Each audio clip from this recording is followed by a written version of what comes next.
English রণতরী সেমিফাইনালের মঞ্চে ডুবিয়ে দিল ভারত, সাথে আরও একবার ফাইনাল টিকিটটা পকেটে ঢুকিয়ে নিল সূর্যকুমার যাদবের দল। ম্যাচ জিতে নিল 7 রানের ব্যবধানে। একদিকে যখন ভারতের উচ্ছ্বাস চলছে, অন্য পাশে আক্ষেপের জলোচ্ছ্বাস বয়ে গেছে ইংল্যান্ডের বুক চিরে। অসাধ্য যে সাধন করতে পারেনি তারা। এদিন টস জিতে চেস করার সিদ্ধান্ত নেয় ইংল্যান্ড। সাথে জাগে প্রশ্ন, ভুল করলেন কি হ্যারি ব্রুক? পাওয়ার প্লেটায় বুঝিয়ে দিল সবকিছু। অভিষেক শর্মাকে থামানো গেলেও সঞ্জু স্যামসন ধারণ করলেন অপ্রতিরোধ্য রূপ। যেন রূপকথার কোনো গল্প থেকে উঠে আসা নায়ক ছড়ি ঘোরাচ্ছে ওয়াংখেড়ের বুকে।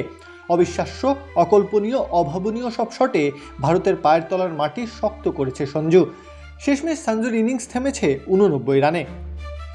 এরপর দলগত ঝড় চলে। শিবম দুবে, হার্দিক পান্ডিয়া, তিলক ভার্মারা গড়ে তোলেন রানের পাহাড়। 94% চিনিযুক্ত অরেঞ্জ ড্রিঙ্কস না, নিন জিরো ক্যাল অরেঞ্জ ড্রিঙ্ক পাউডার।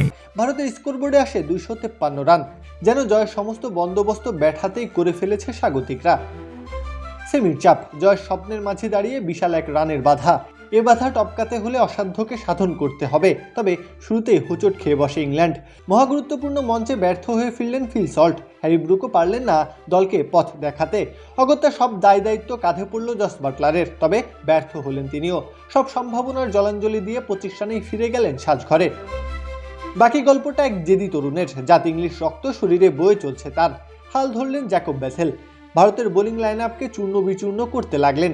সেঞ্চুরি হলো বেথেলের ব্যাটে। জয়ের স্বপ্নে বিভোর হয়ে পড়ল ইংল্যান্ড। অসম্ভবকে বুঝি সম্ভবই করে ফেলে তারা।